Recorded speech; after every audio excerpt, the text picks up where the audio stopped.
25 banques européennes affichant toutes des objectifs de neutralité carbone ont fourni l'an dernier 55 milliards de dollars de financement à des entreprises qui développent leur production de pétrole et de gaz.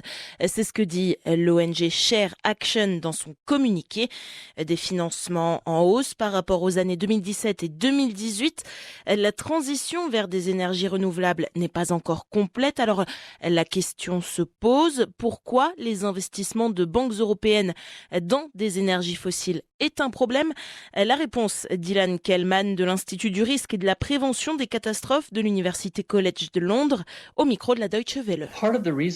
Une des raisons pour lesquelles nous ne nous passons pas encore des énergies fossiles, c'est parce que les banques investissent dedans.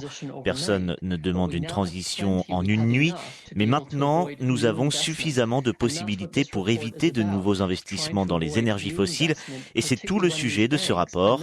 Essayer d'éviter de nouveaux investissements, surtout quand ces banques se sont engagées à ne pas le faire.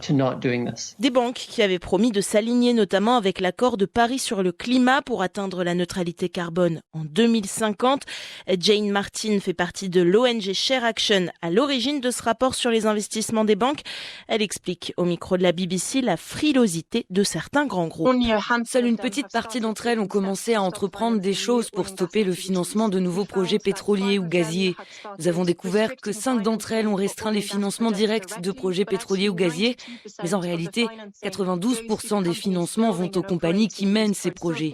Jusqu'à présent, la Banque postale est la seule banque à avoir pris des politiques de limitation qui ont un sens.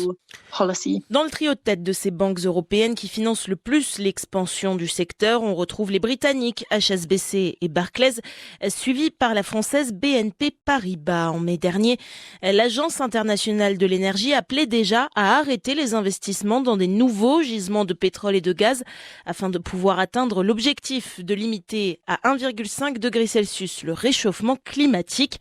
Une urgence que n'entendent pas forcément les banques, selon Ilan Kellman. Les banques donnent vraiment l'impression d'être dans un état d'esprit très arriéré.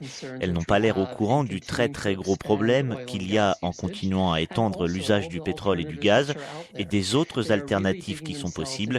Elles gardent la tête sous le sable. Les banques ont le pouvoir, les banques ont le dynamisme et l'argent. Tout ce dont elles ont besoin, c'est le savoir et la volonté de dire « Vous savez quoi, on peut faire ça bien et on peut faire ça vite et avec efficacité ». L'ONG Share Action déplore aussi que les actions de certaines banques en faveur de l'environnement ne soient pas suffisamment reconnues. Il y a eu certaines tentatives. Par exemple, après la COP26, une alliance entre banques a été lancée. Une alliance entre des banques du monde entier qui se sont engagées à la neutralité carbone d'ici 2050. Mais elles ont été réduites au silence. Sur l'expansion des énergies fossiles, il n'y a absolument aucune directive qui pourrait empêcher le financement des projets pétroliers et gaziers. Cela montre que les volontés seules ne sont pas suffisantes et que nous avons besoin de régulation. Les actionnaires notamment sont attendus au tournant. En 2021, ils avaient joué un rôle déterminant en incitant les banques à adopter ou bien à renforcer des restrictions sur le financement du charbon. Cette année, les ONG espèrent les voir faire de même avec l'expansion de la production du pétrole et du gaz.